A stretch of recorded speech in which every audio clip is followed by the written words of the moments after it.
Alô, ouvintes e seguidores aqui do canal Explorando Segredos e Mistérios. Eu, Marco Antônio Colares, estou aqui com mais um bate-papo. A gente agora está tentando fazer essas entrevistas, essas conversas semanais, dentro da possibilidade do nosso tempo, né? E hoje eu estou aqui com um cara que eu conheço há muitos anos. Ele é escritor, ele é artista, desenhista, ilustrador, trabalha em empresa de publicidade, ele faz críticas de cultura pop, de obras de cultura pop, né? O Fábio Shoa, o nome dele. Ele, aliás, é o escritor desta obra que eu estou aqui em mãos, que, aliás, é uma capa muito bonita e, na minha opinião, é um título fantástico em todos os sentidos, porque aqueles títulos, né, Fábio, que impactam a arte de abater anciões, né? Então nós vamos hoje conversar um pouco sobre o livro do Fábio, mas também vamos falar de outras coisas. Mas eu, antes de dizer sobre o que é a nossa conversa, eu quero que o Fábio, né, dê um olá aí para os espectadores. Bem-vindo ao Explorando, Fábio. Não, obrigado. Bom, como o Marco comentou, eu tenho esse livro escrito, eu trabalho em empresas de web, propaganda, e eu passei uma boa parte da minha vida debruçado em cima da cultura pop, consumindo de tudo, seriado, filmes, livros, quadrinhos, e o papo de hoje é sobre adaptações, também, particularmente Sandman, que está bem em voga hoje, e talvez o que a gente vai dizer hoje não agrade todo mundo, mas, enfim, sabe... Sabe que, Fábio, o lance de agradar eu acho que é meio superestimado, né? As pessoas às vezes querem agradar as outras, né? E não é assim que funciona, porque opinião é uma coisa que ela é muito subjetiva. Claro que cada opinião, quando é sustentada por um argumento bom, né? Um argumento bem colocado, né? Bem crível, lógico, obviamente que a opinião tem mais força, né? Dentro da sua argumentação. E aí, como o Fábio falou, a gente quer conversar sobre exatamente isso, né? Sobre as adaptações da cultura pop. E pegando como referência uma adaptação que na semana passada estreou na Netflix. É semana passada, né? Ou não é a semana? Acho que foi na sexta, talvez? Foi na sexta, talvez. Bom, aí tudo bem, o pessoal corrige a gente sem problema. Mas estreou nas últimas semanas, né? Há poucos dias, vamos deixar assim, o Sandman, que é uma obra que foi publicada, acho que começou a ser escrita em 87, segundo o Neil Gaiman, e foi publicada em 88. Falha a memória, acho que é isso. Na finaleira de 88, se não me engano. Finaleira de 1980, lá nos longos e distantes 1988. E aí muita gente comentou, né? Eu acho que nós tivemos, né? Como o Fábio falou, nós tivemos Predador e Sandman. No caso, o Predador é uma continuação, né? O filme do Arnold Schwarzenegger, lá, o Predador original de 87, aí depois teve Predador 2, com o Danny Glover, né? Do Máquina Mortífera. Isso, Danny Glover, isso. Em 1990, aí tiveram outros filmes, eu não vou lembrar as datas agora de cabeça, e agora esse filme do Predador, que eu ainda não vi, mas que foi muito comentado, né? Muito comentado. E o Sandman, muito comentado. E a gente quer conversar sobre isso, né, Fábio? Eu não sei como é que é a tua bolha, Fábio, mas a minha bolha é assim, ó, um grupo de pessoas amando Sandman porque considera que é uma grande adaptação, ou seja, uma adaptação fiel.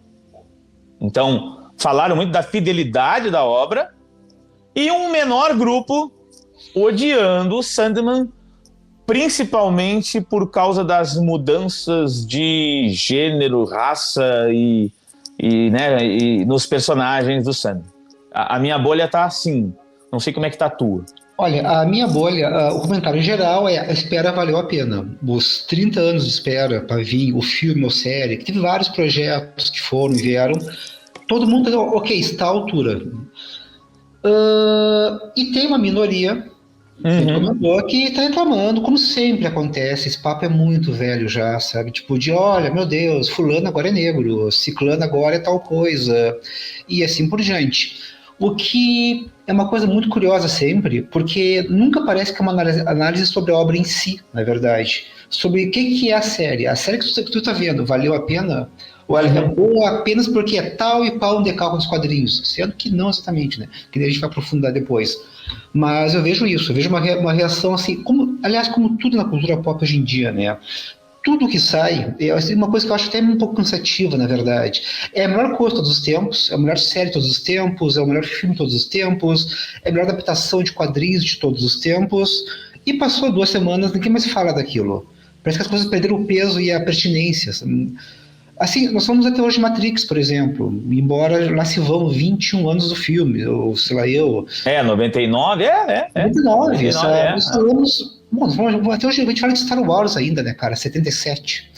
Mas o que eu noto é isso, essa escratabilidade de tudo. A coisa se polariza e vira uma polêmica gigantesca, e gente amando, gente odiando. Mas passou isso, é quase como um streaming, ninguém mais toca no assunto. E podemos enumerar aí vários exemplos, né? X-Men First Class, por exemplo, que era o melhor filme de todos os tempos, e ninguém fala dele hoje em dia. Podemos, Indiana Jones 4, que tinha gente amando, gente odiando e defendendo, briga de foice, ninguém fala hoje em dia. Vingadores 2, também quando surgiu a Era de Ultron, que foi muito polêmico também, e gente novamente apaixonada, é isso mesmo. Não vou nem comentar também o Snyderverso, o fracassado Snyderverso.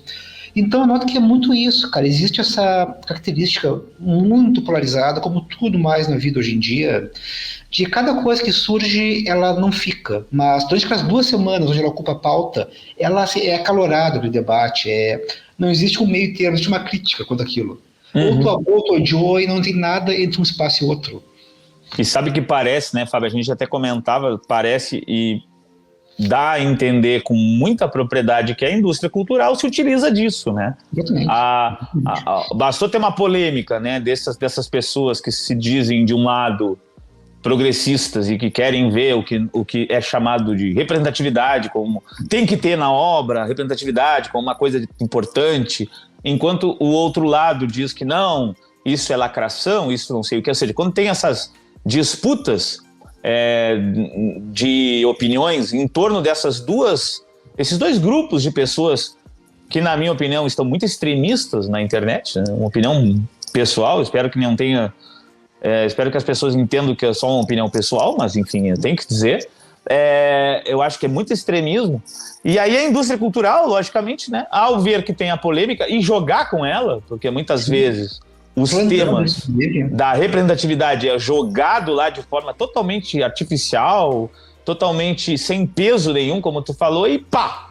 E aí as pessoas comentam, aquilo forma a bolha de divulgação, veiculação, e aí vem a obra, tem um crescimento de espectadores, e aí a indústria cultural vai ganhar sua grana, que afinal tem que ganhar sua grana, afinal estamos aqui num capitalismo em que precisa ter grana, o dinheiro precisa girar, mas depois isso passa exatamente pela ausência de peso que tem a obra em si, ou seja, o debate acirrado entre progressistas, lacradores, entre aspas, de um lado, e vou usar o termo que o pessoal usa, nerdolas conservadores essencialistas do outro, né? É assim que eles se chamam, né? Os nerdolas que querem a essência da coisa, né? O termo que se usa, o pessoal do outro lado, e o pessoal que quer a essência chama os outros de lacradores. Aí eles ficam brigando, e a gente não vê o debate sobre, tá, mas o que é a obra? Sobre o que é a obra? Essa obra é boa? Qual a proposta da obra? Por que essa narrativa é ruim? Por que essa narrativa me chamou? O que ela me tocou? Ou seja, parece que falta, né? E aí, talvez porque não tenha peso, será? Será que a indústria cultural está fazendo obra sem peso e apostando na polêmica? Não estou falando de Sandman, estou falando geral. Vamos entrar no Sandman depois. Será que isso está acontecendo, Fábio? Cara, com certeza. Assim, vamos por partes, né? Vamos pegar o exemplo que teve há pouco tempo, que foi acho que foi ano retrasado, talvez, do Mestre do Universo, que é aquele reboot do remake, todo mundo, teve gente quase arrancando placa pela cabeça, porque, meu Deus, agora o principal é Attila, não sei, eu não vi a série, mas enfim. Novamente, né? Teve todo um reboot gigantesco de gente que me mataram minha infância, que história é essa, lacração. Quem fala da série hoje? Morreu assim o assunto. Mas ao mesmo tempo, o que acaba acontecendo? As empresas, elas querem dinheiro. Ponto. Isso é uma coisa muito básica e tem que ter isso em mente sempre. Sim, sem dúvida. E nada errado quanto a isso, porque, afinal de contas, indústria do cinema, indústria vem antes de cinema. Então, ok, se algo é feito e custa muito dinheiro, é porque alguém imagina que vai ganhar muito dinheiro em cima daquilo. Até porque tem emprego envolvido, tem gente que ganha grana, tem a economia gira. Né, cara? Assim, isso é um ponto central, né? Assim, tudo existe porque tem uma demanda. Se existe, por exemplo, Matrix 4, é porque existe uma demanda para isso. Se vai cumprir a promessa ou não estabelecida de ser uma continuação digna do original, etc., é outra história. Mas o fato é, só existe Matrix 4 porque, olha, isso pode dar ingresso. Então, vamos fazer. Vamos fazer um reboot do He-Man porque, olha, isso pode dar lucro, dar visibilidade para a Netflix. Então, vamos fazer. Pode vender brinquedo da Mattel, como novamente a Mattel está vendendo muito brinquedo. Que o He-Man foi criado para vender brinquedo. E aí, novamente... Isso também é outro ponto curioso, né? Porque, assim, cara, o que é a essência da obra do He-Man? É uma obra feita para vender brinquedo, cara, bonequinho, cara. Qual é a essência de He-Man? É muito relativo, né? Mas vamos... Então, para mim, se essa série nova já vendeu o brinquedo, então está sendo fiel à essência de He-Man, cumprir o seu objetivo. É verdade. Mas é isso, né? Mas vamos voltar um pouquinho mais assim, cara. O que faz o Netflix, por exemplo? Ele inverte papéis, bota um protagonismo feminino, porque hoje em dia o mercado feminino é muito grande e gera dinheiro também, e já sabe que vai ter um monte de nerdola que vão, meu Deus, isso vai gerar polêmica, e vai ter gente que chama, são machistas, são isso, aquilo outro, vai ter um puta de um rebu, por exemplo. E, cara, isso gera trend no Twitter, isso gera tópico, isso gera uma propaganda gratuita para a série. Essas coisas, elas não são gratuitas. Assim, isso também é um grande ponto que a pessoa também tem que pensar às vezes, cara, que assim, um Pantera Negra, por exemplo, faz um grande bem para a autoimagem do negro médio americano, beleza. Mas, cara, ao comprar ingresso pro Pantera Negra, tu não tá combatendo racismo, cara. Tu tá enriquecendo os velhos brancos da Disney, que inclusive banca, sabe, acionistas, tipo, que eram homofóbicos ao extremo, nos Estados Unidos. E, para mim, isso é um ponto bem delicado, que é quando tu começa a trocar ações pontuais na realidade, tá? Por, eu vi Pantera Negra, logo não sou racista. Cara, não é só isso. Ou eu gostei do Pantera Negra, logo eu não sou racista. Logo não sou racista. Ou eu não gostei, logo eu sou racista. O mundo lá fora é bem mais vasto que isso. E no fim das contas só está engordando um monte de corporações. Então, assim, esse é um ponto que eu acho muito incômodo, porque o debate sobre como essas coisas acontecem na vida real, como feminicídio, racismo, etc., não tem a mesma proporção, por exemplo, da Tila no Mestre Universo, ou do Pantera Negra tendo campanha de gente querendo baixar a nota do filme, do MDB, por exemplo. E, claro, os estúdios olham, isso aqui, sabe, dá propaganda gratuita, vamos lá. E já se aproveitam da polêmica que vai gerar.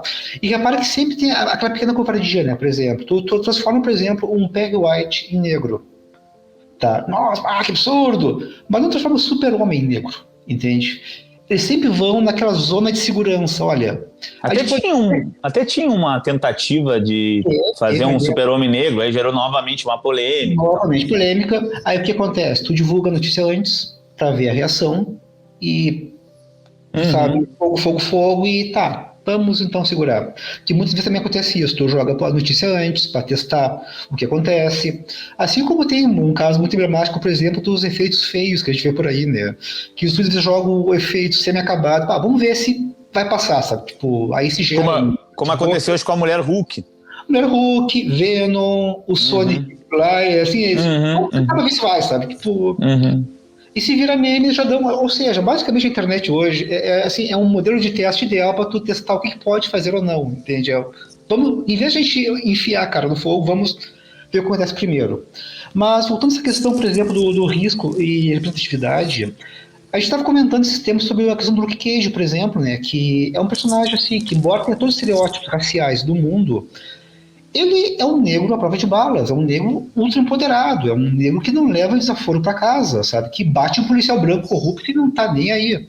Lembrando que ele é dos anos 70, na época 70, todos Panteras Negras. Sim, totalmente. Mas então o que acaba acontecendo? Quando a Netflix pega fazer um Luke Cage, por exemplo, ela limpa o personagem de qualquer tipo de polêmica. É um personagem assim, que é totalmente desempoderado. quando ele é o negão B10. Então a Marvel ele tá sempre em dúvida que ele deve ou não ser o Luke Cage, coisa que nos quadrinhos não tinha. Ele nunca o questionamento dele é sempre uma coisa verbal meio de conciliação e nunca de conflito, sendo que o Luke Cage era um personagem de conflito. Ele nunca vai pro conflito. E eu não tô dizendo que é bom ou ruim, mas ele era assim, ele era conflituoso com o status quo. Exatamente. É sempre aquela coisa meio, é uma dúvida interna dele. E aí o que também acaba acontecendo, né, cara? Tu foca, por exemplo, como grande personagem negro da Marvel, do Pantera Negra, que é uma zona mais segura, que é um personagem num país que não existe, é de uma África, high-tech, olha como somos inclusivos.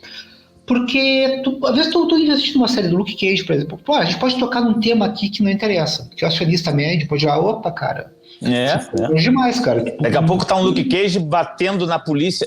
Vou dar um exemplo, tá? Não, dando exemplo, é bem polêmica. O Luke Cage acontece, por exemplo, uma coisa que é nevrálgica nos Estados Unidos no sentido de gerar conflitos nos Estados Unidos. Policiais brancos que batem ou matam negros. Acontece muito isso nos Estados Unidos, tá? Quando acontece isso, normalmente a comunidade negra e as associações vão pra rua, existe quebra-quebra, ou seja, uma coisa bem polêmica. Gera. Aí digamos que na série os caras, não, vamos pegar um Luke Cage raiz. Nós estamos falando aqui de adaptação, esse é o tema. Sim. Então o Luke Cage raiz é o seguinte: num episódio vai ter um policial branco, racista, vamos dizer que esse cara especificamente é racista, e matou um negro porque ele é racista. O Luke Cage vai lá e caga o policial a pau. Bom, isso sai da zona de conforto. Sim. Tu entrou numa polêmica forte. Entrar num ponto delicado ali, meio, opa. E aí, então o que acaba acontecendo, cara? O estúdio sempre recua. Porque, olha, a gente não vai comprar essa briga. Ou seja, os estúdios estão com as minorias até ali. Ou seja, a lacração é muito super. A dita lacração, ela é muito superficial. Os estúdios usam isso para vender, mas numa zona de conforto. É cosmética, a lacração, aspas, né? Ela, que embora eu ache um termo idiota pra caramba. Porque assim, tu tem que ter tudo que é tipo de gente. Acho que nos Estados Unidos é woke? É isso? Woke? Não sei. É uma coisa assim, uma outra aqui que a gente fez essa. Eu não me lembro se é woke. Alguém põe aí depois, tá? Que eu acho que nos Estados Unidos tem uma outra. Enfim, ou seja, mas normalmente os estúdios estão com as minorias até onde dá dinheiro e não vai gerar polêmica para eles. Tudo que já ultrapassa essa linha, já meio, opa, não, menos. E falando, por exemplo, a gente até comentou esses tempos sobre a questão da Batmoça, por exemplo, a Batgirl que era uma cadeirante nos quadrinhos, agora voltou a andar. Eles sempre também estão com minorias que existe um espaço econômico para elas hoje em dia, entende? Então, assim conglomerados não são bonzinhos, eles querem seu dinheiro. Então, assim, todo esse debate, essa bate-boca, essa rasgação, não é, só alimenta eles, basicamente. Sabe? Até porque pensa na Batgirl, né? Ela era uma personagem que não tinha uma grande participação, por exemplo, no Batman. Às vezes acontecia uma outra história da Batgirl. Eu, por exemplo, me lembro pouco de ter lido histórias da Batgirl, tá? Só para deixar claro, não significa que não existam. Eu não seguia a Batgirl.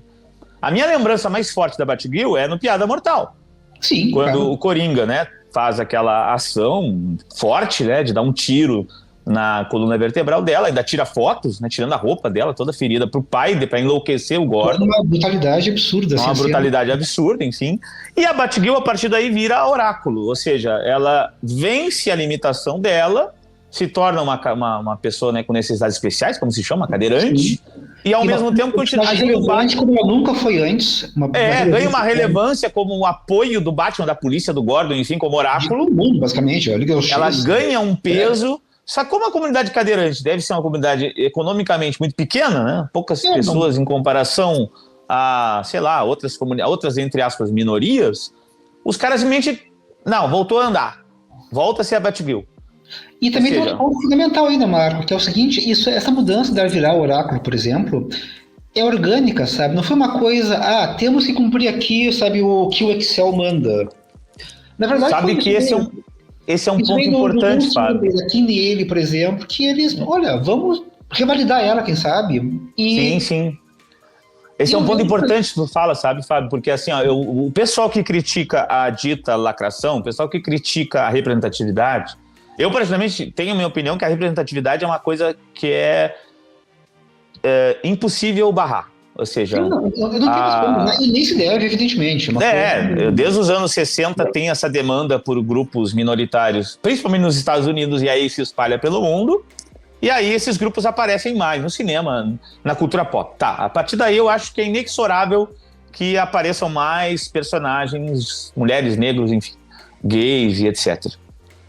Porém, aí só para fazer um contraponto, né? A partir disso que tu falou, Fábio, o pessoal que critica a representatividade critica não por ter o negro. Tem um grupo de pessoas, pelo menos, que critica, olha, eu não tenho nada contra ter um negro como protagonista, eu não tenho nada contra uma mulher. É a opinião que alguns falam, tá? Não estou dizendo a minha opinião. Entendam, pessoas, porque às vezes a pessoa na internet não entende o argumento. Não é a minha opinião. Algumas pessoas dizem, não, eu não tenho nada contra o negro, ou a mulher, ou o gay ser protagonista. O problema é a artificialidade, ou seja, essa agenda pré-concebida. Aí tem aquela coisa de teoria da conspiração, achando que os estúdios funcionam pela agenda, eu acho exagerado, mas tá. Essa agenda pré-concebida, ou esse critério que vai dizer, ó, vamos fazer uma cadeirante, digamos assim. Vamos deixar a Batgirl aleijada para ter uma cadeirante importante no Batman. Ou seja, o pessoal critica que se fosse assim, seria uma coisa artificial. No caso da Batgirl não foi assim. Na verdade, aconteceu o ato do Coringa, o cara teve lá a ideia, o Alan Moore, lá, pá. E aí alguém, não me lembro qual o autor, que deu, não, então vamos fazer, ela ficou paraplégica, mas ela vai ajudar o Batman de outra forma. Ou seja, naturalmente ela se tornou uma cadeirante. Até um ponto, assim, uma linha do tempo, é uma coisa bem interessante que durante um bom tempo, muita gente na DC não sabia como lidar com Piada Mortal. Que ok, isso faz parte da cronologia, não faz parte, porque era uma história tão pesada, e o Alan Moore era um nome tão grande na época, que não ficou aquela coisa meio, tá, e aí, o que a gente faz com isso aqui agora? Porque a gente teve um passo na história que foi muito além do que a gente contava. E eu acho que tem uma lacuna de 1 ano, 2 mais ou menos, essa coisa meio não é, vale, não vale. Até o John Strander no Esquadrão Suicida, não, ok, valeu, aconteceu, e agora ela vai ser oráculo, vamos lá, vamos fazer algo com ela. Foi ele que fez essa parada. De aclimatação, meio, tá, e aí, sabe? Onde a história ficou meio numa espécie de vácuo cronológico, digamos assim, uma coisa meio... Mas na prática, assim, não foi nenhum produtor, nenhum editor, no caso. Não. Dizendo, não, tem que ter uma cadeirante. Foi simplesmente, então vamos fazer tal coisa. Não, de maneira alguma. É como, por exemplo, o Warner Roth, que era o vizinho gay do Capitão América, dos anos 80 ainda, que essas coisas surgem por uma demanda do próprio autor. Porque, olha, essa questão para mim é importante, então eu vou botar um personagem assim. Não era essa coisa verticalizada, olha, tem que ter isso e isso. Também tinha um ponto muito importante nessa época, né, Marco? Que, assim, ninguém levava quadrinhos a sério. Era uma mídia muito pequena e muito sabe, abaixo da mídia. No caso, quadrinhos cómics e super-herói americano. Super-heróis. Então, podia ter essa abertura, sem tanta vigilância, de botar coisas que pra ti eram importantes. Entende? O próprio Sandman, nos quadrinhos, o Neil Gaiman é um caso que ele falou esses dias, né? Eu coloquei coisas lá que eu achava importantes e ele está inserido naquela coisa da invasão inglesa, obviamente, mas também no movimento punk rock, no movimento gótico. Ele está inserido nessa coisa da contracultura dentro do mainstream. O Neil Gaiman é um deles. Ainda que seja bem limpinho, perto de outros, mas é corajoso, né? Corajoso. É que assim, já fazem mais de 30 anos, né, cara? O impacto do cinema hoje não é o mesmo do que foi na época, né? E também, mas digamos assim, gerou... claro, na época não tinha rede social. O que tinha eram as cartas que iam para Marvel, para DC, no caso, né? Marvel, a DC. Existia, logicamente, as revistas especializadas nos Estados Unidos, principalmente. Mas assim, será que se fosse lançado hoje, as pessoas iam desconfiar que existe essa agenda com Neil Gaiman? Porque eu vejo, Fábio, que as pessoas estão muito armadas, né? O cara que é progressista, pró-lacração, ele exige que tenha a representatividade. Ele exige. Se tu não gosta, tu é racista, tu é machista, e se não tem... Marco, isso é meio marketing ideal, né? Porque assim, eu posso fazer um gibi bosta pra caramba, mas se tu não gostou, cara, é porque tu é racista. Eu lembro que eu saí o filme da Capitã Marvel, por exemplo, que é um filme cômodo, né? É cômodo. É cômodo. Cara, Capitã Marvel é um filme fraquíssimo, por exemplo. Mas muita gente que eu vejo da crítica meio que ficava cheio de dedo de falar mal, porque, olha, se eu falar mal. Cara, é um filme fraco. E não é porque é uma mulher, caramba, é porque o filme. A gente até comentou, né? É uma Sim. personagem que não tem nenhuma substância. A gente até fez um paralelo com o Super-Homem, né? Pega o Super-Homem do Christopher Reeves, pô, é o Super-Homem. Super-Homem. Com um cara com poderes, assim, dos anos 70, ainda o Super-Homem, assim, super mega. O cara gira a Terra, faz o tempo voltar. Tá, só pra ter uma ideia do poder do cara. Mas, ao mesmo tempo, ele tem uma fragilidade no filme, que é o amor pela Lois. A ponto dele. Não só a Kryptonita, que é o poder lá, o que tira o poder, mas o lance dele ser apaixonado pela Lois, querer que a Lois goste dele, não como Super-Homem, que ela veja ele como um ser humano. Ao mesmo tempo, quando acontece a Lois morrer, o cara se desespera. Ele dá um grito lá e interfere na nossa existência. Aliás, convém lembrar, é o único momento do filme inteiro onde ele perde o controle, ele perde a linha. Então, ou seja, existe uma fraqueza demonstrada ali. O da Capitã Marvel não tem, ou seja, é a super foda que tá lá, pelo menos a minha, não tem lembrança, nenhuma fraqueza, nenhum ponto nela que tu mostre uma complexidade da personagem. É simplesmente a mulher super foda que é a mais poderosa da Marvel. E não tem, assim, um filme que não agrada, não tem carisma. Tá, que legal, eu acho que legal que tenha uma heroína mulher super poderosa, acho bacana, mas é só isso? Tu consegue ter empatia pelos personagens, por exemplo, quando eles superam alguma coisa, quando existe alguma dificuldade específica para ser superada, o que é uma metáfora para todos nós, inclusive. Cara, quando a personagem é tão foda que, assim, sei lá, filme do Van Damme anos 80, né? Tipo, era tão foda que nada abate ela. Steven Seagal. Porra, o cara chegava e já caía quebrando, assim, sem quase se mexer. Eu olhava e achava legal, mas ao mesmo tempo eu sabia que ele ia ganhar. Lembra algum filme dele hoje? Alguns marcou algum filme dele? Não, né, cara? Sabe? Não. Nossa, eu nem lembro os nomes dos filmes dele. Que baita filme. Não, cara, sabe? Tipo, marcou. Assim, é diferente, por exemplo, sei lá, né, cara? Tem uma Ripley em Aliens, o Resgate, que ela sai com uma reta escavadeira em cima da rainha Alien, sabe? É uma coisa que tem isso. Aliás, ela, no Resgate, ela acho que a única civil que não tem treinamento militar entre aquele grupo de militares super foda. Só que na Alien no filme anterior, né? O que ela tem é a experiência de ter enfrentado o Alien, por isso que ela é levada. Exatamente. Né? Ela é levada e tal, ela tem experiência. Tu viu lá o que aconteceu lá na nave e tal.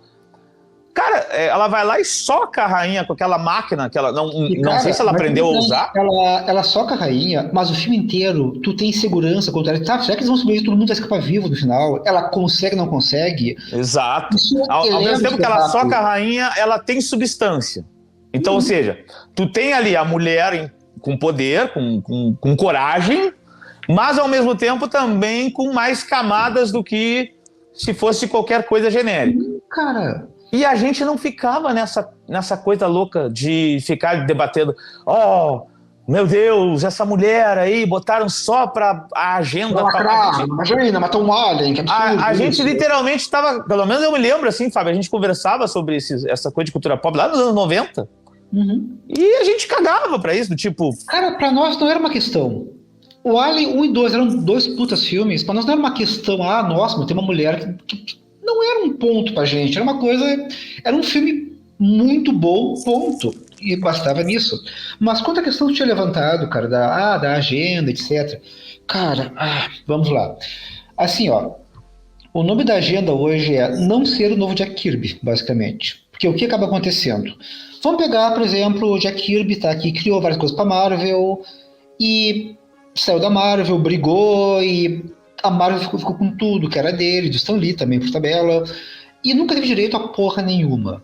Siegel e Shuster, que era o Super-Homem, a mesma coisa. Toda a indústria já aprendeu, olha, se eu trabalho para DC ou para Marvel, o que eu criar é deles. Eu não posso, não é meu, certo? Então, para poder gerar novos personagens, para poder manter a roda funcionando, tu começa a criar variantes. Então, tu começa a ter o Thor Mulher, começa a ter o Capitão América Negro, que na verdade é o Falcão. Tu começa a ter umas saídas para poder, digamos assim, manter essa engrenagem girando. Repara, é muito raro tu ver novos personagens, de fato. Porque nenhum autor quer entregar isso pra Marvel. Na prática, tu muda gênero dos caras que já tem exatamente para rodar novo Thor, a roda. novo Capitão América, entende? Vamos ver quem sabe cola com o público X ou com o público Y. Mas tudo é economia, cara. Basicamente é isso. Tu não tem personagens novos sendo criados porque nenhum autor quer ser besta de entregar para uma grande empresa uma coisa que depois vai virar bonequinho, vai virar seriado, virar filme. E ele não vai ter porra nem. Aliás, os autores estão criando nas independentes, como a Image, que dá direitos de criação. Exatamente. Sabe? Tipo, tu olha, por exemplo, o Gabriel Bá e o esqueci o nome do outro cara agora, que fizeram Umbrella Academy, por exemplo, série da Netflix. Quem ganha são eles, ponto. Sabe? Então, assim, não é uma agenda, cara. É uma necessidade da indústria de criar novos personagens de tempos em tempos, mas sabendo que, olha, nenhum criador vai topar uma dessas. Então, tu começa a tentar colar em certas variações. Vamos criar o Homem-Aranha Teen, quem sabe? Vamos criar o Homem-Aranha Negro, vamos criar o Thor Mulher. Vamos criar o Homem-Aranha Queer. O Homem-Aranha Queer não é uma agenda, não, agora...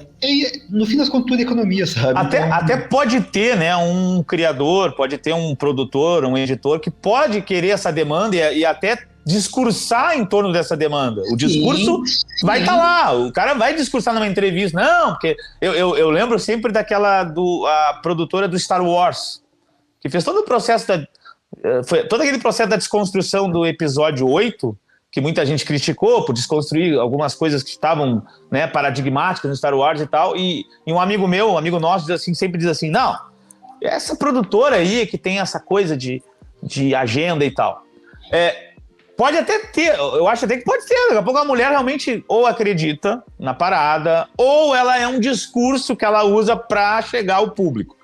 Mas assim, os caras que estão lá na Disney ganhando grana, né, são os acionistas, esses caras, eles pensam muito em números, né? Sim, eu sei que pode ser economicista o nosso debate nesse ponto, mas se tirar a economia... Isso é a vida real, isso é a realidade, desculpa. Eu não consigo, sabe? Quem tá vendo, eu não consigo viver a minha vida sem pensar no que eu posso comprar até o fim do mês. Cara, a minha vida, assim, por mais que eu tenha a minha ideologia, eu tenho, Fábio, mas assim, eu consigo expressar até o que eu penso se eu tô com o rancho do mês tá comprado. As contas, os boletos estão pagos. Então imagina uma grande empresa. Mas, Marco, assim, evidentemente, cara, como estamos falando de um meio que é basicamente artístico, embora existam muitas aspas nisso, certas pautas os autores trazem a mesma, porque para eles importa por N motivos, ok. Mas, novamente, se essa pauta desagradar o grande... isso aqui pode fazer a gente entrar no vermelho. Cara, não vai passar. Não passa, cara.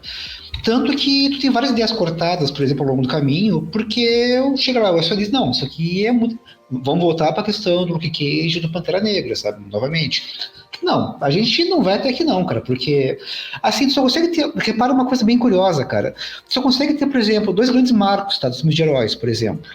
Que foi o X-Men do Bryan Singer, tá? E o Batman Begins do Christopher Nolan. Que são filmes de uma qualidade excepcional, que é indiscutível isso. Isso só houve por um único motivo. Porque Batman e Robin foi um fracasso tão épico, em termos artísticos, em termos financeiros, etc. Que, seguinte, pior que tá não fica. Então faz o que tu quiser aí, porque não tem como ficar pior do que está. Se Batman e Robin fosse um sucesso na época... A gente tá tendo herói com visual Joãozinho 30 até hoje, cara, entende?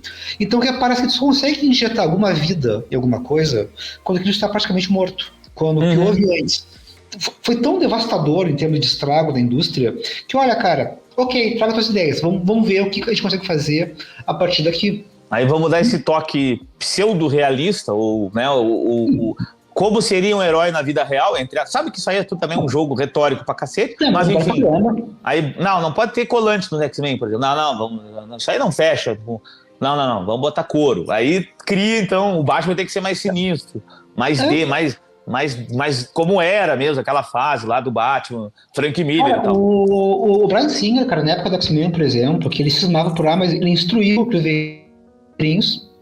Ele queria descolar aqueles quadrinhos de tudo que é jeito, porque, cara, quadrinhos no cinema era sinônimo de mico, era um tabu aquilo, era uma coisa que, olha... E também tem uma questão, ele era um diretor em ascensão, o cara tinha feito Os Suspeitos, que é um puta de um filme, fez O Aprendiz, que é outro puta filme, o cara com uma carreira de vida. E, de repente, o cara vai virar diretor do X-Men, né, cara, o gibizinho da Marvel. Você, pá... Não, né? Sabe? Então, repara que no começo do novo milênio, cara, muitos filmes diziam que se baseavam em graphic novels.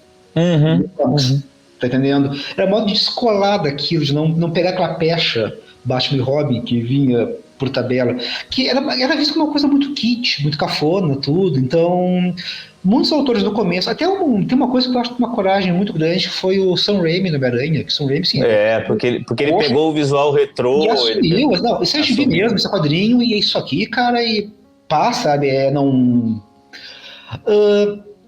Mas vamos pro Sandman, né? Senão a gente não consegue. Claro. Vamos pro Sandman, né? Acho que assim, a gente tá falando de adaptação e o Sandman foi muito comentado, já falamos isso. O primeiro ponto que eu quero te perguntar, né?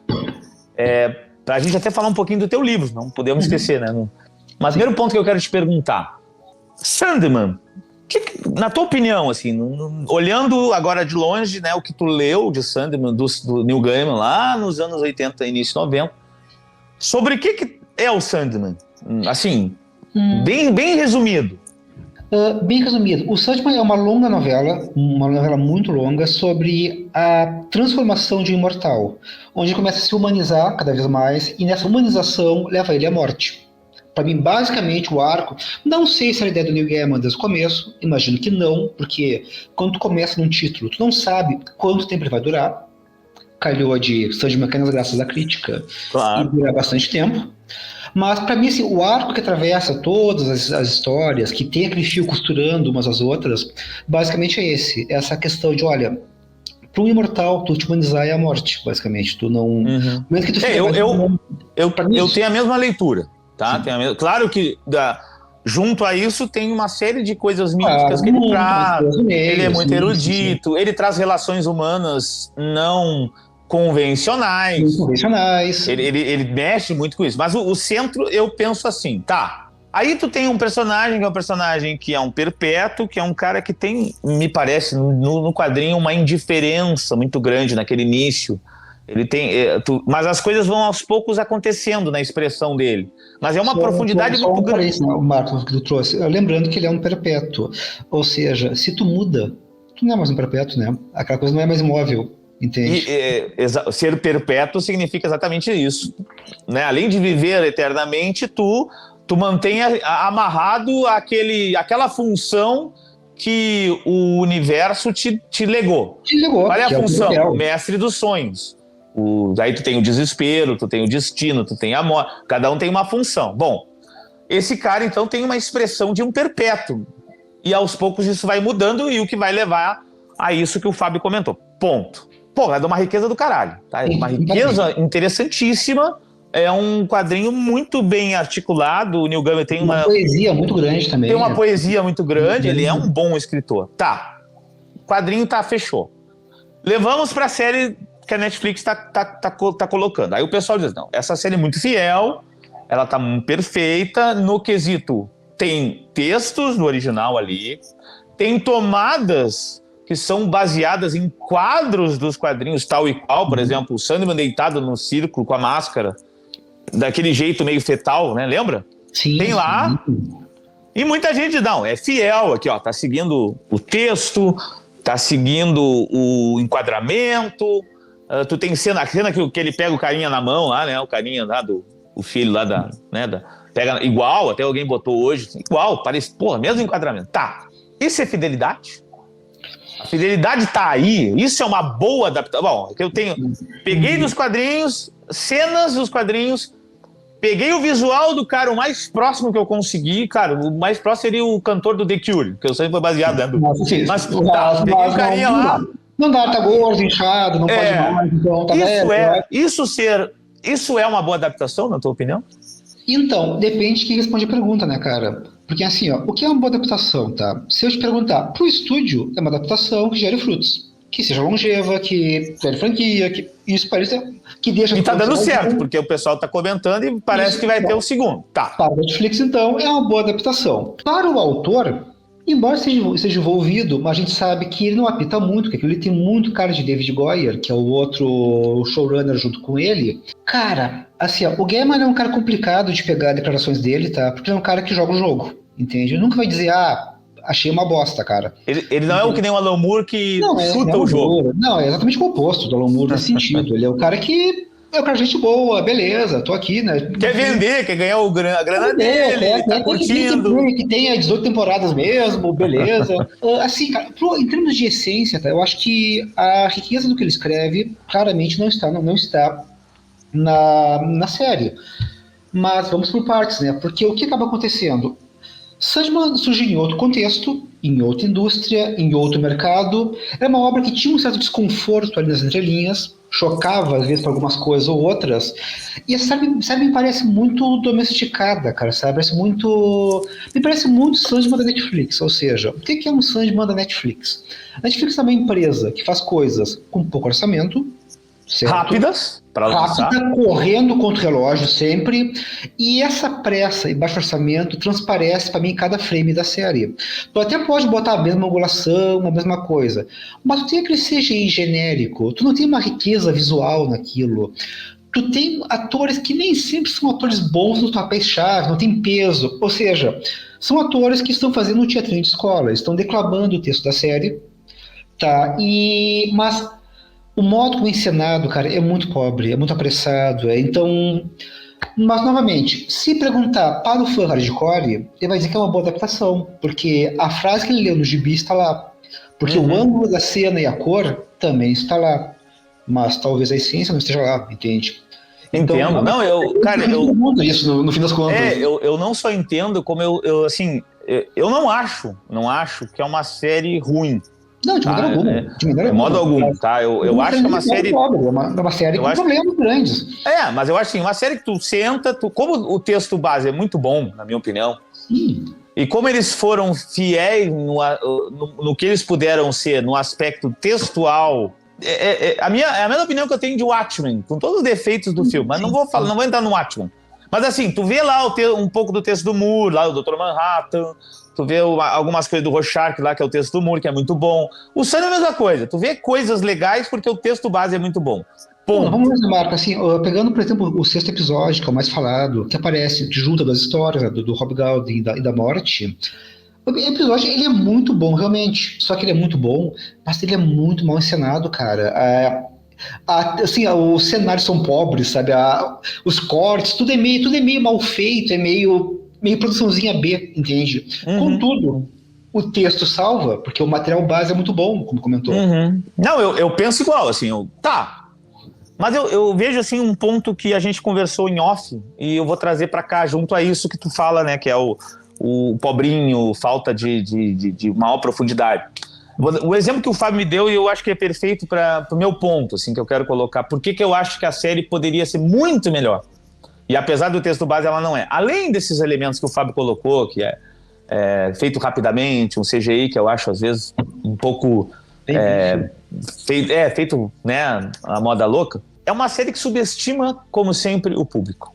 Primeira cena da série, cara, ela tira o que eu achava fundamental no primeiro episódio do Sandman, que era o mistério. O primeiro episódio do Sandman, tem um bando de maluco, ocultista, né, lá Aleister Crowley, né, querendo aprisionar a morte, e aparece aquele sujeito. A série simplesmente ela estraga isso. Ela inicia com o CGI, a mostra, e a autoexplicação, aquela coisa dos outros, lembra dos outros?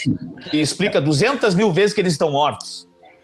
Ou seja, isso tira, para mim, aquela profundidade que tinha no texto original. E outra coisa que eu acho que tira é o elemento contracultural. Eu acho tudo muito raso.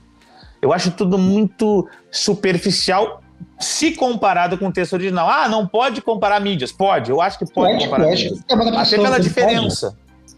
Obviamente que elas são outras ela tem configurações diferentes, mas eu posso ver as diferenças dela. Em termos de qualidade... E tem também um ponto fundamental, Marco, que eu me lembro que tinha uma crítica muito recorrente, por exemplo, quando veio o Zack Snyder e fez o Homem de Aço. Mas tu não pode comparar... Não, tu pode e deve, porque tu faz parte de uma cadeia de obras, e óbvio que essa obra dialoga com o que veio antes, evidentemente. Não é uma coisa que existe... não é um roteiro original. Sim. E aí tem outro ponto que tu falou também, né? O exemplo dessa coisa do ser raso, né? Não ter a profundidade que tinha o texto original, e ainda que a série seja boa, pelo amor de Deus, não dizendo errado, nós não estamos dizendo que tomara que tenha bastante sangue. A gente não faz parte do clube do extremado. Tomara que tenha bastante sangue. Que legal é ver. Eu vou seguir vendo, vou curtir e tá de boa. Agora, o exemplo da Johanna Constantine, tá? Tu vê lá o texto base do John Constantine. Sim. O que é o John Constantine? É um cara com uma experiência, uma bagagem, todo um peso que ele teve na sua profundidade. Aí coloca uma guria de 20 anos que não passa nada disso aí. O problema é ser mulher? Não, tô cagando. Agora, ela não passa nada, a menina, pra mim. Então eu acho que esse é o ponto, assim. A série é bem adaptada? Não totalmente. Na minha opinião, uma adaptação profunda precisa trazer o que é o que te desconforta, se o original te desconforta. A série tá dentro de uma zona de conforto muito grande, eu acho. Não sei o que tu acha disso. Eu vou até mais longe, cara. Assim, eu acho que uma boa adaptação, ela dá um passo além. Por exemplo, vamos pegar dois exemplos bem icônicos, tá? Que é o Superman do Christopher Reeve e o Conan do Arnold Schwarzenegger, tá? Por exemplo. Cara, tem muitos pontos de discordância com material fonte. Muitos. Todos eles, os dois. Muitos pontos. Mas... Contudo, é uma adaptação que conversa com a sua época, traz coisas novas para a mesa, e as coisas novas permanecem depois no material fonte. Entendendo? Isso é uma grande adaptação. É importante. Entendi, sabe? Beleza. Estamos pegando isso aqui e estamos levando adiante. Estamos empurrando para um novo ponto. Entende? E assim, às vezes a gente fica nessa coisa da fidelidade canina à obra. E, cara, as grandes coisas, novamente, o que inaugurou a nova era dos quadrinhos do cinema foi X-Men, que é uma obra que também, assim, chuta muita coisa do material fonte. Tá cagando o material fonte, na verdade.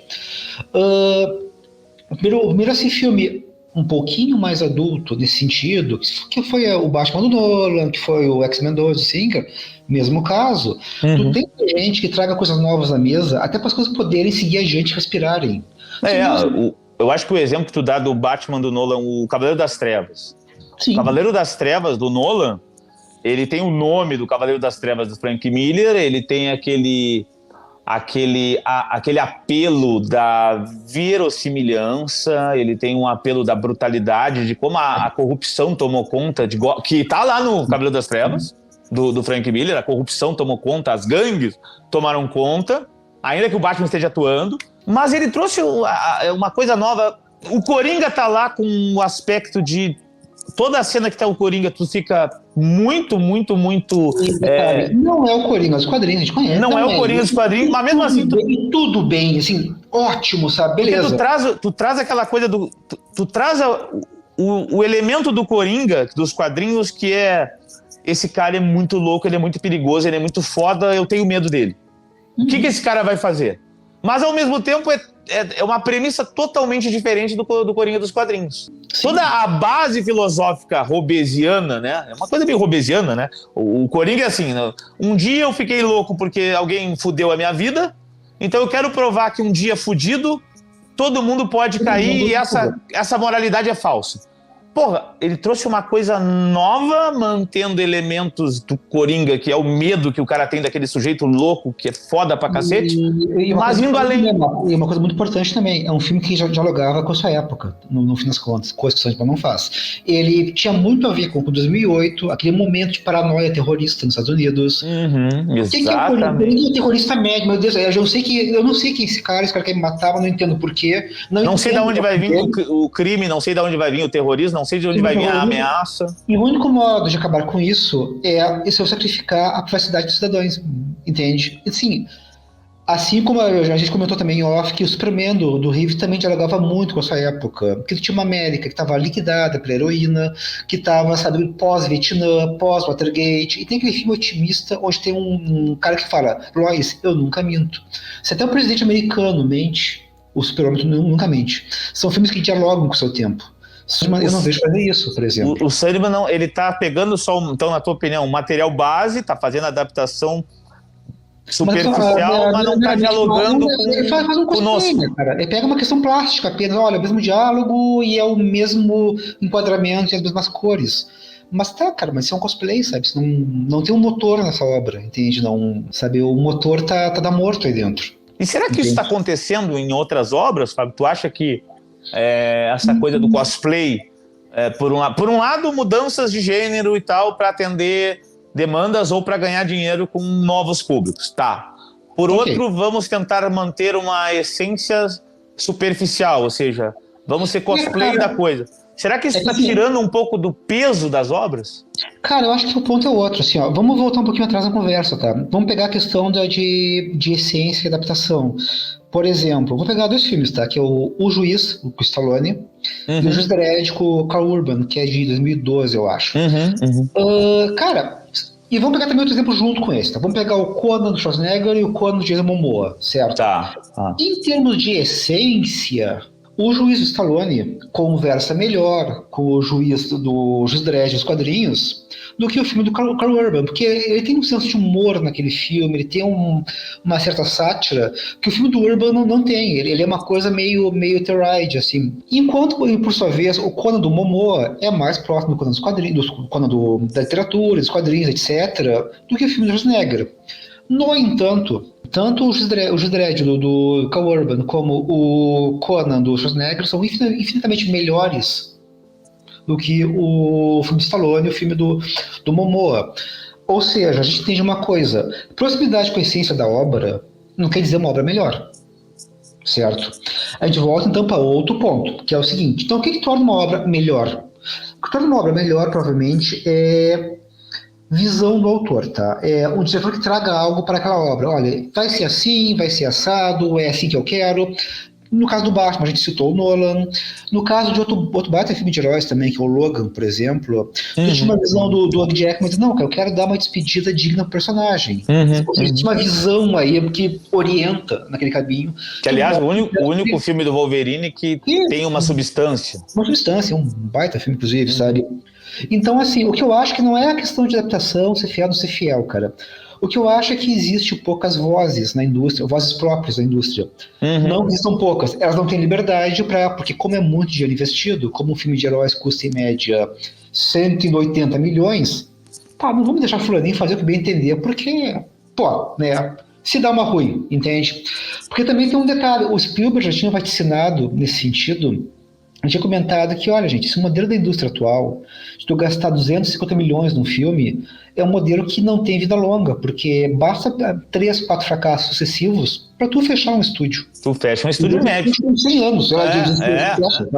Pode fechar até um grande. A Fox foi a falência, né? Por exemplo, sabe? Então, sim, eu também entendo nesse contexto que, beleza, os autores não têm voz, porque...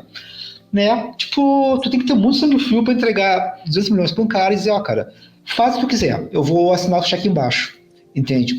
Mas também, ao mesmo tempo, e ao aplicar zilhões de fórmulas que vão dar certo, porque é o que o público quer ver, cara, tem obras que são anêmicas, né? Obras que têm gosto de plástico, por exemplo, obras que não têm uma voz própria. Tem uma frase do Alan Moore que eu acho sensacional nesse sentido, que tu nunca deve dar para o público o que o público quer ver. Porque se o público souber o que ele quer ver, ele não é o público, ele é o autor. Ou seja, e de maneira bem sintética, se tu perguntar para o público o que o público quer ver, ele nunca vai responder, olha, eu quero ver uma série de um cara com câncer que começa a fabricar metanfetamina e isso vai entrar numa espiral para baixo. Nunca vai ter o Breaking Bad, entende? Aliás, o Breaking Bad é uma série que eu fui ver verde, sem saber nada sobre a série, e o autor me surpreendeu o tempo todo, ele foi corajoso o tempo todo, e para mim se tornou na minha mente uma série que eu tenho assim em alta conta, exatamente por essa coragem, por essa... Por coragem, tudo que é apresentado assim, na série.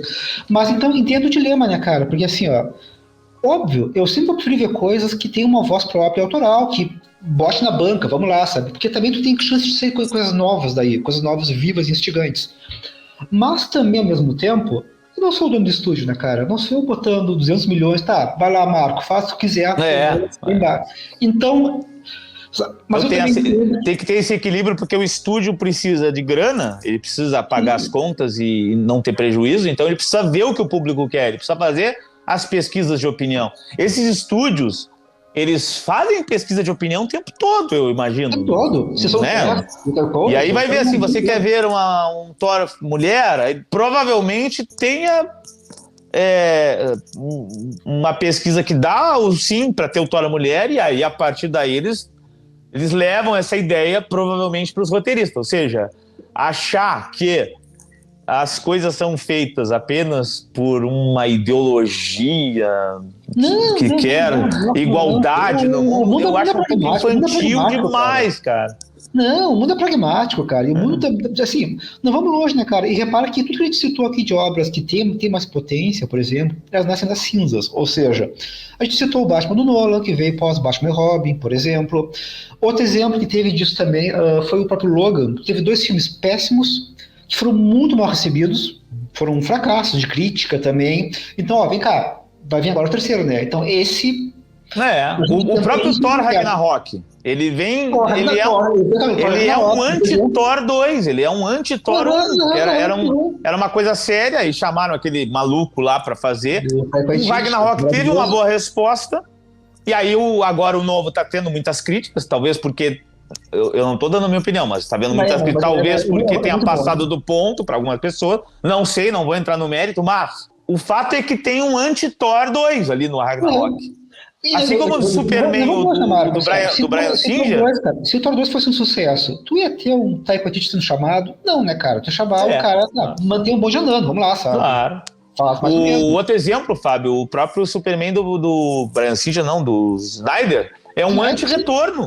É um anti-retorno, exatamente. E tudo que tem de bom ou ruim no filme, novamente, sem entrar no mérito do gosto pessoal, mas tudo que tem no filme tem a ver com uma resposta ao retorno. Não, o retorno estava estava homenageando demais o filme do Christopher Reeves. Totalmente nova. Estava lento, estava repetindo a mesma premissa do filme do Christopher Reeves, era o Lex Luthor tentando fazer um lugar para vender imóveis. Aquele filme exagera na homenagem. É uma homenagem exagerada, um filme lento, arrastado. Sim. E não teve sucesso, tem um fracasso. Aí... Um filme totalmente sem nenhuma emoção no filme, uma coisa meio. Ok, já entendi, uma homenagem. Não, vamos lá. Enfim, Fábio. O Hulk também, do Luiz Leterrier, cara, que é o anti-Hulk do Ang Lee, né? Então, o Hulk de 2008, né? O Hulk do Edward Norton, né? Ponto final. Mas repara, tudo sempre nasce das cinzas. Quando algo derruba o prédio, tá bom, vamos tentar então outra coisa. O problema, às vezes, é jogar fora tudo, né, cara? Inclusive o bebê dentro da água, né? Porque, tem coisa que dá pra aproveitar, mas geralmente o pessoal não, vamos então pra outra direção, vamos pra outro caminho. Isso acaba sendo um problema, realmente, no fim das contas. Mas, novamente, cara... O ponto é esse, né, cara? Entre o que é lucrativo, mas também tu tem que ter vozes próprias, porque vozes próprias mantêm as coisas vivas e também lucrativas, por sinal. Porque normalmente os bons filmes, eles mantêm o lucro por mais tempo. Mantém. E mantém o nome, né? Mantém aquilo na lembrança da cultura pop, nas outras gerações. Ele chega às outras gerações. Algo que é bom perdura. Algo que é ruim, a gente para de falar e meio que esquece aquilo, ou lembra só quando alguém comenta. Tem um monte de exemplo, cara. Vou dar pro exemplo principal, né, cara? Quem fala de Avatar, né, cara? Agora vamos falar de novo, porque vai ter o segundo filme, mas assim, o que impactou a cultura pop? O negócio dos tempos, Avatar, meu Deus. Quem fala de Avatar, cara? Tipo, sabe? O que esse filme colaborou pra cultura no mundo? Não nada, sabe? Tu pegar coisas que perduram, por exemplo, o Predador tá aí, de alguma maneira perdurou, o Terminator, o Exterminador 2, foi muito impactante, o Jurassic Park, o primeiro do Spielberg foi muito impactante, o Matrix, ou seja, aí exemplos de mainstream, que tem, todos esses exemplos têm qualidade, pode até não gostar, tá? Não gosta desse filme que você toma. Mas aí é questão de gosto individual. Mas eles têm uma qualidade porque se mantiveram na E cultura assim, pop. cara, tu pode até não gostar de Jurassic Park, por exemplo, beleza, o gosto é gosto e cada um tem seu gosto e ok, sabe? Joia. Mas tu não pode nunca negar a importância que tem o Jurassic Park para a história do cinema, porque é um filme que marcou a história do cinema, ponto. Está lá seu marco, entende? Não é... É isso, entende? Basicamente. O que nos leva também, novamente, a Sandman, tá? E Sandman, Cavaleiro das Trevas, Watchmen, que são as joias da DC nesse sentido, que, assim, cara, elas são o que são, tá? Que elas vieram quando ninguém esperava. As coisas te pegam com força mesmo, assim, quando tu não espera por elas. Quando, opa, olha isso aqui, isso que tá brotando. Elas quebraram agora. paradigmas. Que é um paradigma. Aí tu fazia Cavaleiro das Trevas, 2, 3, 4, cara, nunca vai ser a mesma coisa. Nunca vai ser. Não importa, porque, assim, aquilo teve aquele choque todo porque aquilo veio do nada, entende? Então, tu não consegue somente emular. Assim como um Sandman seriado, nunca vai ter o mesmo impacto que teve um Sandman quadrinhos, porque, cara, é outro paradigma, é outra indústria, não... Tu tá só pegando a questão afetiva de uma marca que tem um renome e uma fama de ter mudado alguma coisa e levando para outra mídia, mas é muito difícil que isso aconteça de novo, sabe? É muito... que é outro contexto, é outra coisa. E, novamente, se a pessoa está em busca de uma coisa que pegue realmente, tenha mais força, ela tem que buscar onde tem coisas novas acontecendo, sabe? Onde ninguém está prestando atenção, onde ninguém está olhando. Não ir atrás do 2, 3, 4, reboot, remake, etc. Isso é uma coisa que eu acho, assim, sabe?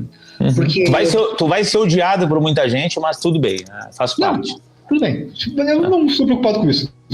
Não, até porque o Explorando Segredos e Mistérios, para quem está ouvindo, né, sabe que é um canal que tenta aprofundar temas e trazer opiniões não ortodoxas. A gente trazer uma opinião ortodoxa, adorei Sandman porque a cena é igual do gibi, bom... Não, ok, mas, cara, okay. Beleza. Mas não é o nosso caso aqui, a gente normalmente... Até o Explorando tem um vídeo do Sandman, do Explorador, ele dá as opiniões dele lá, ele faz uma leitura, o cara é fantástico, vá lá, olhe lá o vídeo, mas é a opinião do Fábio e do Marco, a partir dos nossos critérios. Mas aí também é outra coisa, assim, ó, isso também é outro ponto que também tem muito a ver com hoje em dia, tá? Que é assim, eu me lembro, eu sou de um tempo, eu já tenho 42 anos de idade, eu sou de um tempo onde eu descobria obras, tá? Porque eu não tinha internet, não tinha porra nenhuma, eu ia ter que ir num sebo comprar tal coisa, tal livro, ou tal revista, ou locar um tal VHS, e eu descobria tal coisa. E aquilo tinha um impacto pra mim muito grande. Mas era uma relação entre eu e a obra. Eu olhava aquilo, achava fantástico, nossa, olha só, tal filme muito foda, sabe? Talvez depois ia comentar com os amigos, ou lá na minha banca, eu tinha a banca, o Fábio ia lá comentar, talvez é isso. Exatamente, e assim também ia descobrindo muitas outras coisas. E hoje em dia, cara, arte é um esporte coletivo. Tu vai ver alguma coisa já com tantas opiniões prévias sobre aquilo, por que não te pega de surpresa, sabe? Tu já teve gente que Joe amou, escreveu, fez podcast, fez vídeo explicando e fez... E aí tu tem todo o lance do medo do spoiler, né? Todo mundo explicando, todo mundo falando. E tu já vai todo com uma expectativa de vai ser fantástico, vai ser... Tu não vai pronto pra ver a obra pelo que ela é.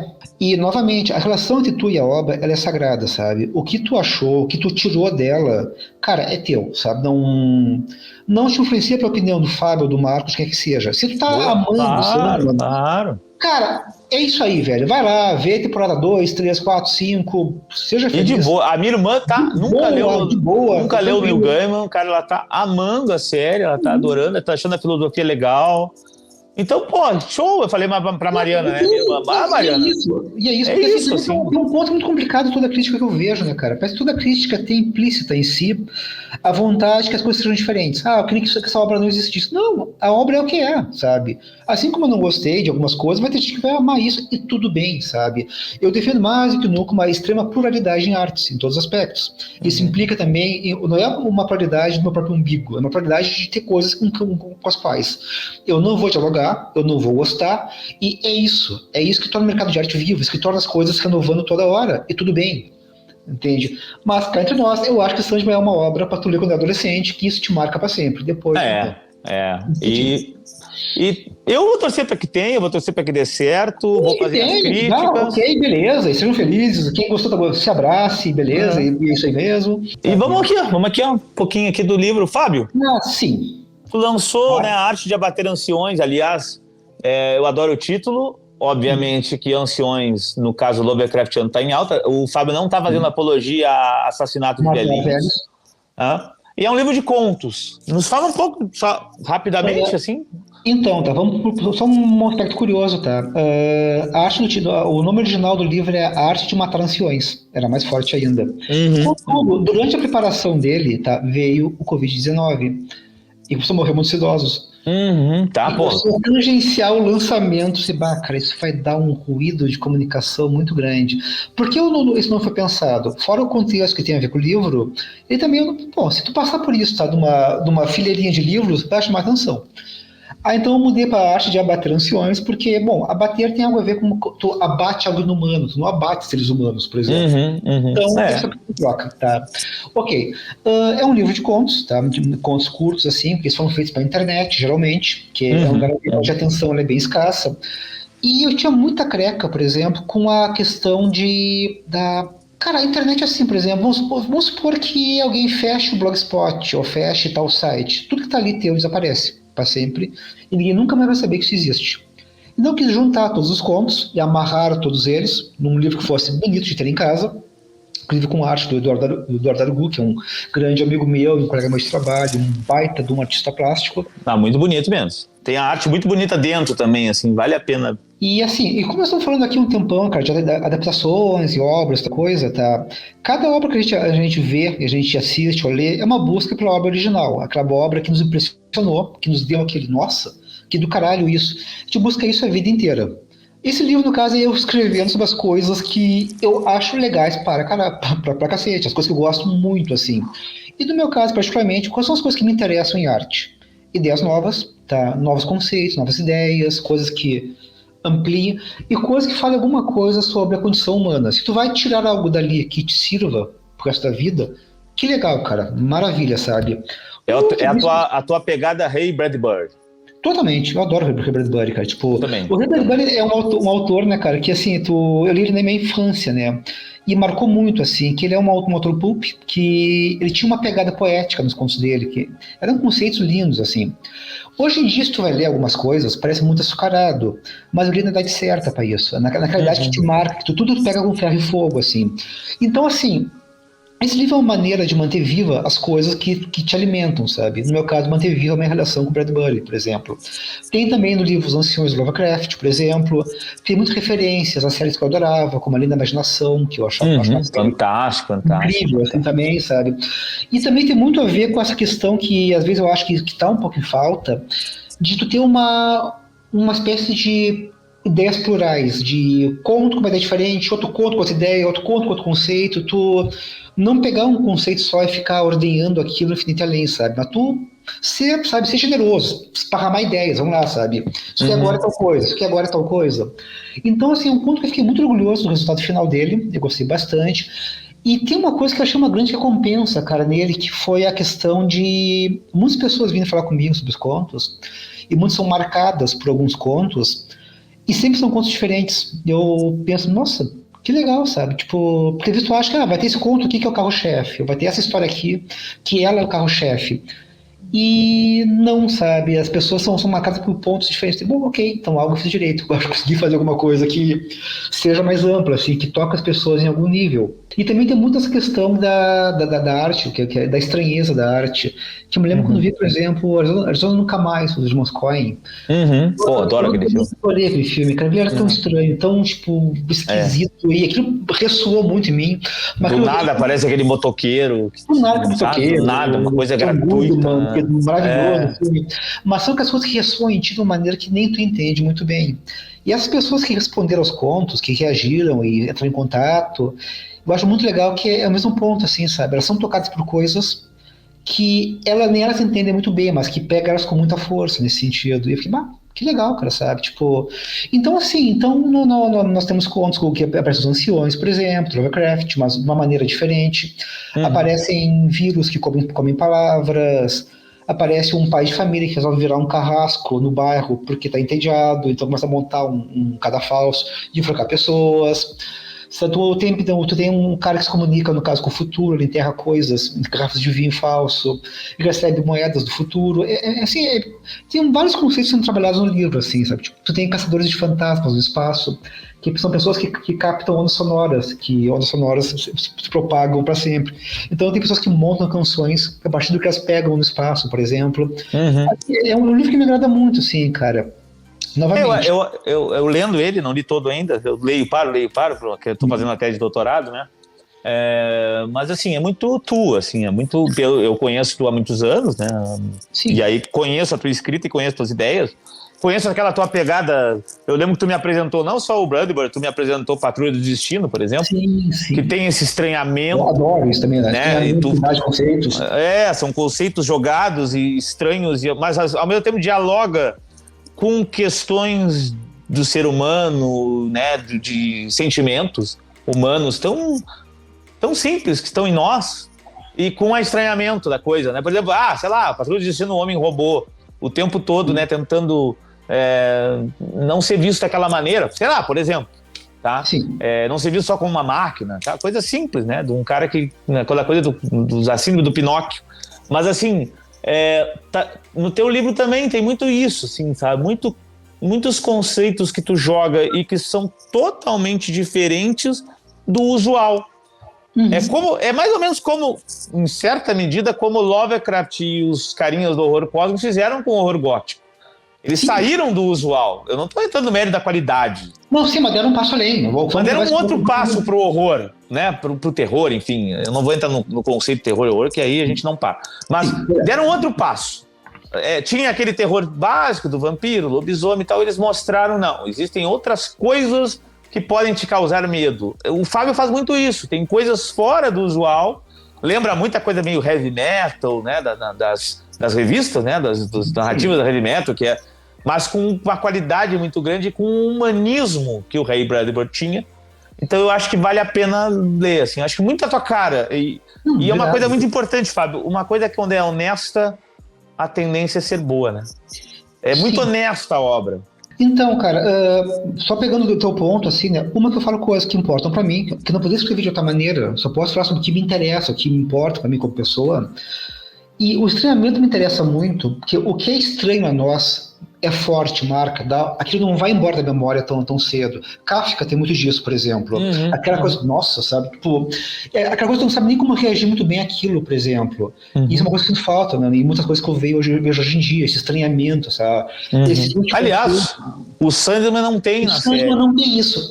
O quadrinho tem. O quadrinho tem, assim, eu via o Sandman no quadrinho e aquilo me tirava da zona de conforto. Eu vejo a série, talvez por conhecer o material base, mas o exemplo da lanchonete, aquela coisa da banalidade do mal, sabe? Que é o que tu falou comigo, né? Aquilo era fantástico, aquilo te tirava. Que coisa louca, o que esse autor tá fazendo aqui? E esse cara tá fazendo isso na lanchonete por nada, porque ele tá entediado. Nossa, sabe, não existe um motivo palpável. Isso é até mais assustador, inclusive, que tu tem a noção que pode ser tão perverso uma pessoa. Por nada, por que não? E nessa questão, eu quero mostrar às pessoas. Você cara, isso enfraquece, sabe? Não tira aquela dimensão terrível da coisa. A série ficou só na pauta dos desejos que são enrustidos e as pessoas que estão presas a seu cotidiano. A série usou esse elemento. E a crítica social foda que é meio fácil de fazer. As pessoas são sinceras com elas mesmas. Jura? Puxa vida. É uma coisa não, o cara ele era preso porque ele realmente era gay. A outra, por exemplo, tinha que ter um relacionamento com outra guria para perceber que... Sabe? Uma coisa meio fácil, assim, nesse ponto. O original não era. O original era aquela porrada na cara, né? E assim, e tem aquela questão, né, cara, que é meio complicado às vezes quando tu vai dar uma lição em alguém, por exemplo, que fez uma obra, e aquela lição meio óbvia, né, meio lugar comum, assim, que ninguém é sincero com ninguém, então meio... Cara... né, tipo, beleza.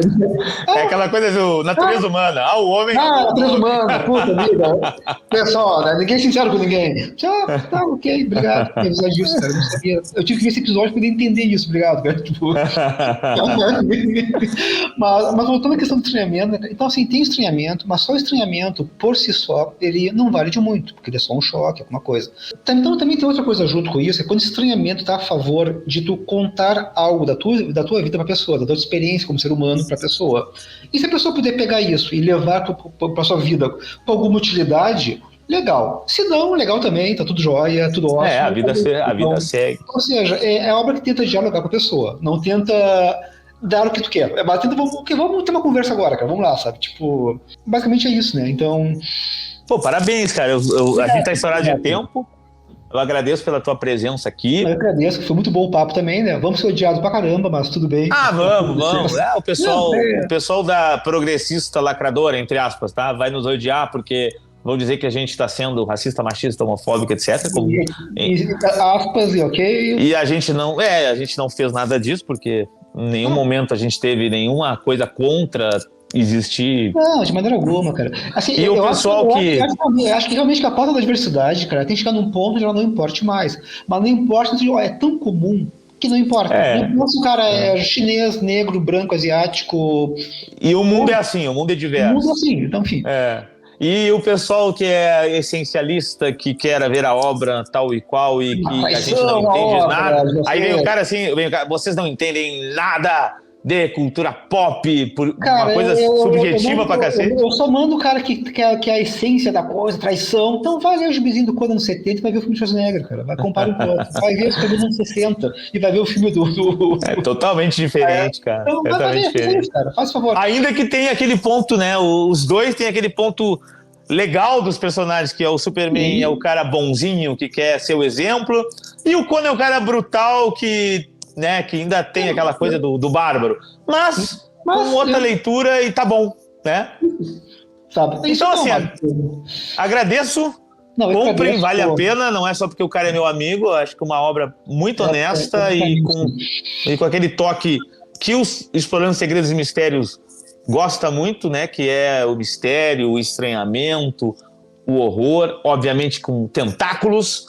Eu tive aqui a conversa com e eu também agradeço o espaço aqui, né, cara? E eu agradeço o canal, que é sensacional também. Se inscrevam, inclusive, caso não sejam inscritos. Sim, tem que falar muito isso. Importante. Toque no sininho, ativa o sininho, se inscreve no canal. Xinga bastante a gente nos comentários. Xinga nos comentários. Pode falar de tudo, explorador, dependendo do xingamento, o explorador vai lá e ele fica cuidando, ele dá-lhe nos dedos. Mas obrigado, é só opiniões, falamos o que achávamos, fomos honestos, e se vocês não concordam, a vida continua. Mas, obrigado a todos. Dá uma olhada no livro do Fábio que vale a pena. Obrigado. Obrigado. E até a próxima.